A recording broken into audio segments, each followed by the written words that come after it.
প্ৰথমে মই সংগীতাই আপোনালোক সকলোকে এটা নতুন ভিডিঅ'লৈ স্বাগতম জনালোঁ। আজি আপোনালোকৰ কাৰণে বৰা চাউলৰ জলপানৰ ৰেচিপি এটা লৈ আহিছোঁ। এই পদ্ধতিত বৰা চাউলখিনি ভাপতে সিজাব পাৰি আৰু খাবলৈ খুবেই ভাল হয়। বেছি আঠা ভাৱটোও নাথাকে। আশা কৰোঁ আপোনালোকে ভিডিঅ'টো চাই ভাল পাব। আহকচোন তেতিয়াহ'লে বেছি দেৰি নকৰোঁ, আজিৰ ভিডিঅ'টোৰ মাজলৈ আমি আগবাঢ়োঁ। জলপান আপোনালোকে যিমান তৈয়াৰ কৰিব বিচাৰে সেইটো হিচাপত চাউল তিয়াই ল'ব। ইয়াত মই অলপ বৰা চাউল তিয়াই ৰাখিছিলোঁ। প্ৰায় ৩-৪ ঘণ্টামান তিয়ালেই হ'ব। ৩-৪ ঘণ্টাত ধুনীয়াকৈ কোমল হৈ পৰে। এনেদৰে আপোনালোকে অকণমান ভাঙি চালে ধৰিব পাৰিব। এইখিনি মোৰ ভালদৰে তিয়াই লোৱা হৈ গ'ল। এতিয়া দুবাৰমান মই ধুই আনিম ভালকৈ। আৰু এইখিনি সময়ত বেছি মোহাৰি নিদিব চাউলটো ধুওঁতে, যিহেতু কোমল হৈ থাকে। এয়া মই বৰা চাউলখিনি ধুই আনিলোঁ। এতিয়া আমি ভাপত দি ল'ম। ভাপত দিবৰ বাবে মই ষ্টীলৰ খৰাহী আৰু কাগজৰ কফি কাপ ব্যৱহাৰ কৰিছোঁ। আপোনালোকে বাঁহৰ খৰাহী নাইবা এলুমিনিয়ামৰ খৰাহী এটাও ল'ব পাৰে। মাত্ৰ চাব যাতে ফুটাকেইটা অকণমান ঘন হয়, যাতে চাউলটো সৰকি নাযায়, সেই কথাটো মন কৰিব। বৰা চাউল আমি বিভিন্ন পদ্ধতিত বনাই খাব পাৰোঁ। এইদৰে বনাবলৈ একেবাৰে সহজ, অতি কম সময়ত হৈ যায় আৰু খায়ো খুবেই ভাল লাগে। এয়া মন কৰিছে, কাগজৰ কাপকেইটাত মই তলত এইদৰে ফুটা এটা কৰি দিছোঁ চুৰিৰ সহায়েৰে। এনেদৰে ফুটা কৰি ল'ব। আৰু এইফালে খৰাহীটোত অকণমান ঘিউ সানি দিছোঁ গোন্ধটোৰ বাবে। এইটো একেবাৰে অপশ্যনেল হয়। ঘিউৰ গোন্ধটো ওলালে ভাল পাওঁ বাবে এনেদৰে তলতে অকণমান ঘিউ লগাই দিছোঁ। এনেদৰে ঘিউ অকণমান সানি লোৱাৰ পিছতে এয়া চাউলখিনি মই এতিয়া খৰাহীটোত দি লৈছোঁ। অলপ অলপকৈ দি যাব আৰু বৰ বেছি হেঁচি দিব নালাগে, এনেকৈ আলসুৱাকৈ দি গ'লেই হ'ব। যিহেতু মই দুটা পদ্ধতি আপোনালোকক দেখুৱাম, সেইবাবে অলপ চাউল এনেদৰে খৰাহীটোত দি ল'লোঁ আৰু আলসুৱাকৈ বহলাই লৈছোঁ, মন কৰিছেই। এতিয়া কফি কাপকেইটাতো দি দেখুৱাই দিছোঁ।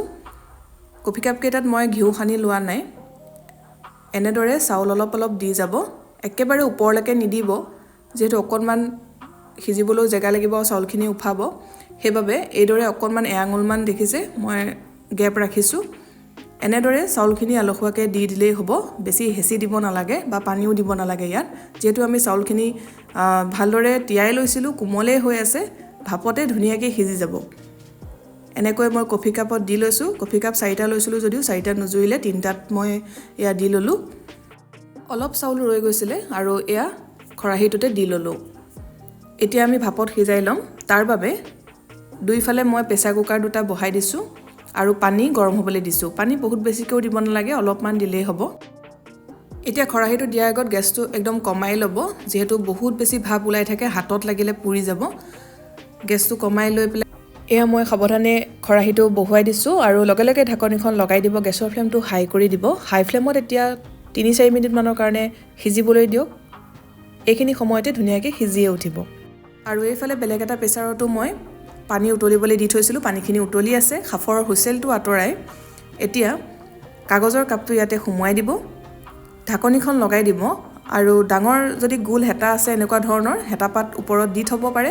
যদি বেছি ডাঙৰ হেতা নাই, তেতিয়া এটা ষ্টীলৰ সৰু বাতিও ওপৰত ঢাকনখন দি থ'ব পাৰে। তেনেদৰে কৰি ল'ব।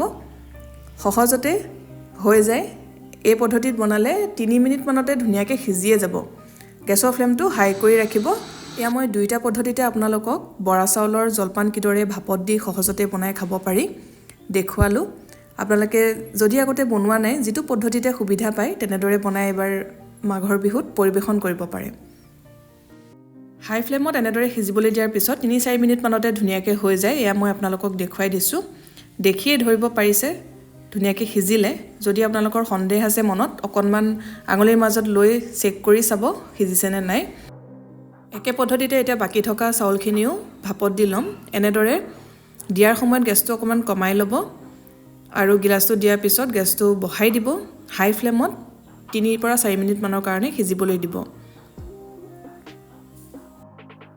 এয়া 4 মিনিটমানৰ পিছত খৰাহীত দিয়াখিনিও এবাৰ দেখুৱাই দিছোঁ। এইখিনিও ধুনীয়াকৈ সিজিলে, মন কৰিছেই। এয়া মই গিলাচটোৰ পৰা জলপান উলিয়াই দেখুৱাই দিছোঁ। একেবাৰে সহজ। এনেদৰে অকণমান মোহাৰি পেলাই এইদৰে দি দিব, সহজতে ওলাই আহিব, লাগি নধৰে। আৰু এই কাপকেইটা আপোনালোকে 2-3 বাৰ ইউজো কৰিব পাৰে।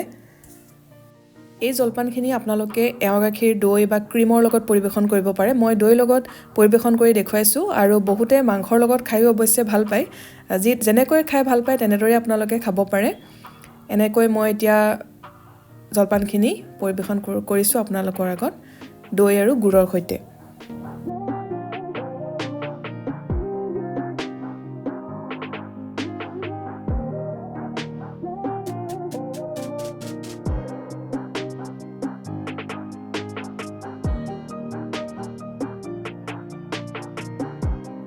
আশা কৰিছোঁ ৰেচিপিটো চাই ভাল পালে যদি ভাল পালে ভিডিঅ'টো লাইক কৰিব লগতে শ্বেয়াৰ কৰি দিব আগতে যদি এই পদ্ধতিত বৰা চাউলৰ জলপান বনাই খোৱা নাই এবাৰ নিশ্চয় বনাই খাই চাব আৰু কেনে পালে কমেণ্ট কৰি জনাব যিসকলে চেনেলটো এতিয়ালৈকে ছাবস্ক্ৰাইব কৰা নাই ছাবস্ক্ৰাইব কৰি কাষতে থকা বেল আইকনটো প্ৰেছ কৰি অল কৰি ৰাখিব তেতিয়া আহিবলগীয়া ভিডিঅ' নটিফিকেশ্যনবিলাক আপুনি পাই থাকিব আকৌ এটা নতুন ৰেচিপিৰ সৈতে সোনকালে লগ পাম ভিডিঅ'টো চোৱাৰ বাবে বহুত বহুত ধন্যবাদ